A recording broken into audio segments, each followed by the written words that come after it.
జై హో భారత్ జై భారత్. రాజన్న సిరిసిల్ల జిల్లాలోని శిశు సమగ్ర ఆనందిని గారితో ముఖాముఖి. జై హో భారత్. నా పేరు ఆనందిని, సిడిపిఓ సిరిసిల్ల ప్రాజెక్ట్. అంటే మరి జిల్లాలో పూర్తిగా అంటే మీ పరిధిలోకి ఎన్ని మండలాలు వస్తాయి? 7 మండలాలు. 7 మండలాలు. మండలాల పేరు ఎల్లంతకుంట, తంగళ్ళపల్లి, సిరిసిల్ల, గంభీరావుపేట, వీర్నపల్లి, తర్వాత Yellareddypet, Mustabad. Thank you madam. మరి ఈ జిల్లాలో 7 మండలాలలో పిల్లలు అంటే నేటి బాలలే రేపటి పౌరులు, అలాంటి బాలలకు పౌష్టికాహారం అందజేస్తున్న అంగన్వాడీ కేంద్రం. మరి అలాంటప్పుడు ఆ పిల్లలకి ఎలాంటి పౌష్టికాహారం అందుతుంది? అయితే మా అంగన్వాడీ కేంద్రాలలో 7 నెలల నుంచి 3 సంవత్సరాల పిల్లలు, 3 నుంచి 6 సంవత్సరాల పిల్లలు ఉన్నారు. 7 నుంచి 3 సంవత్సరాల పిల్లలకి టీహెచ్ఆర్ టేక్ హోమ్ రేషన్గా పంపిణీ చేస్తాము. వాళ్ళకి 25 రోజులకి 16 గుడ్లు, తర్వాత బాలామృతం 2.5 కేజీల ప్యాకెట్ ఒకటి బాలామృతం అందజేయబడుతుంది.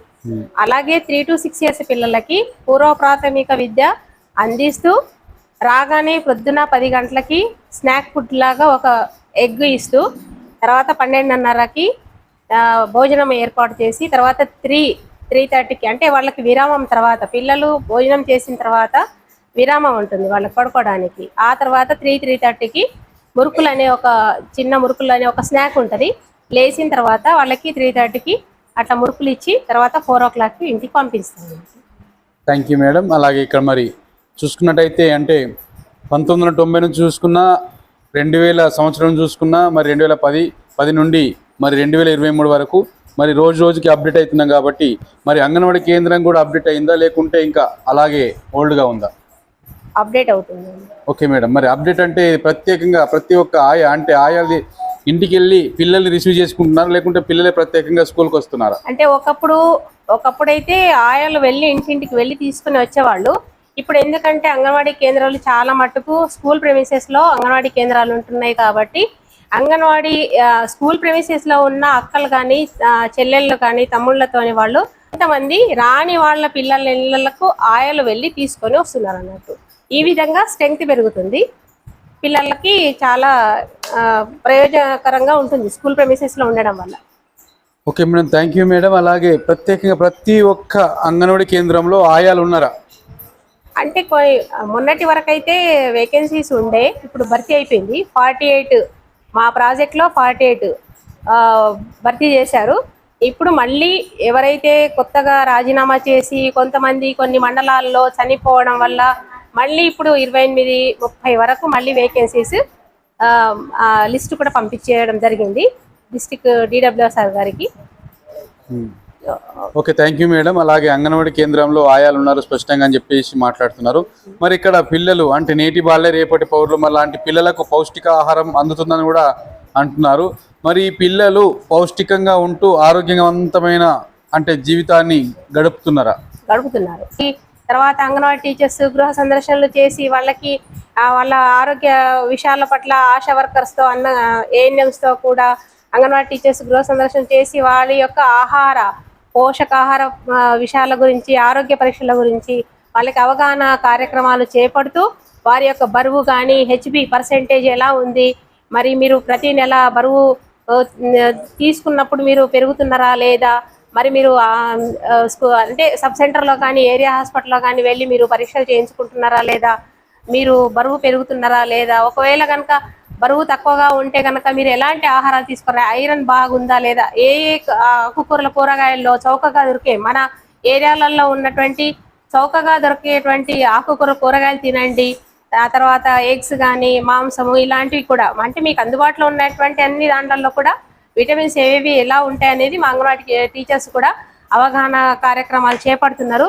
అలాగే పోషకాహార వారోత్సవాలు కానీ, తల్లిపాల వారోత్సవాలు కానీ ఇలాంటి కార్యక్రమాల్లో కూడా తల్లులతో సమావేశపరిచి వారి యొక్క అంటే ప్రతి నెలలో కూడా ప్రతి బుధవారం కూడా VHSND గ్రామ పరిధిలో గ్రామ పంచాయతీ పరిధిలో కార్యక్రమాలు జరిపి వారికి ప్రతిదీ కూడా వాళ్ళకి అంగన్వాడీ గర్భవతులకు తల్లులకు అందరికీ కూడా అవగాహన కార్యక్రమాలు చేపడుతూ వాళ్ళకి ముందుకు తీసుకెళ్తున్నారు.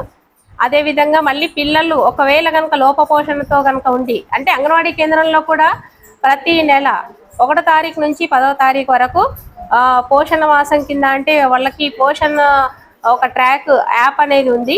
దాంట్లో పిల్లల యొక్క బరువులు, ఎత్తులు, MUAC అనేది అంటే జబ్బ చుట్టు కొలత అనేది కూడా తీసుకుంటూ పిల్లల యొక్క బరువులు కూడా చూస్తూ పిల్లలు ఏ విధంగా పెరుగుదల పర్యవేక్షణ బాగానే ఉందా లేదా, ఎత్తుకు తగ్గ బరువు ఉన్నారా లేదా, వయసుకు తగ్గ బరువు పెరుగుతున్నారా లేదా, ఏదైనా లోపపోషణ ఉందా, ఉన్నట్టయితే గుర్తించి మళ్ళీ వాళ్ళకి ఆరోగ్య పరీక్షలు చేయించి డాక్టర్ సలహా మేరకి వారికి తర్వాత అంటే NRCకి పంపించి వాళ్ళకి ఎలాంటి ఫుడ్ అవసరమో అందులో శామ్యం అనేది గుర్తించి శామ్యం ఉన్న పిల్లలకు కూడా మళ్ళీ ఒక బాలామృతం, స్పెషల్ బాలామృతం కూడా అందజేయబడుతూ అదే విధంగా 6 నెలల వరకు ఆ పిల్లవాడు బరువులో అంటే పర్యవేక్షణలో కూడా పిల్లవాడి యొక్క బరువులో తేడా వచ్చిందా లేదా, నార్మల్కి వచ్చాడా లేదా అనేది కూడా చూస్తూ పిల్లలకి యొక్క సాధారణ స్థితిలో తీసుకురావడానికి కూడా కృషి చేస్తున్నాం అన్నట్టు.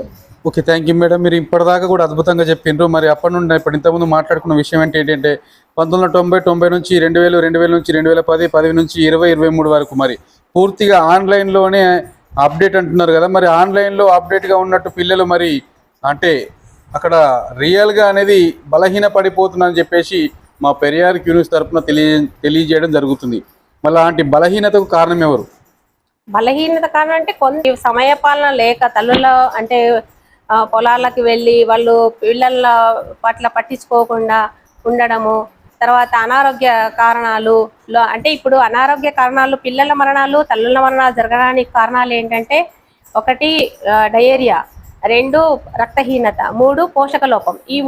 ఈ కారణాల వల్లనే పిల్లల మరణాలు జరుగుతున్నాయి. కాబట్టి థ్యాంక్ యూ మేడం. అలాగే ఇక్కడ మరి ఏంటంటే మీరు ఇప్పుడు మరణాలని చెప్పేసి మరి పిల్లల సంరక్షణ అని చెప్పేసి ప్రత్యేకంగా డిజిటల్ అంటే ఇండియా ఆఫ్ డిజిటల్ అని చెప్పేసి స్పెషల్గా ఏదైనా సరే పిల్లల సంరక్షణ, ఈ సంరక్షణకు పూర్తిగా ప్రభుత్వమే దగ్గరుండి మరి పిల్లలను సంరక్షిస్తుందని చెప్పేసి స్పష్టంగా తెలియజేస్తుంది. మరి ఏంది కొత్త జీవోలు వచ్చినాయి.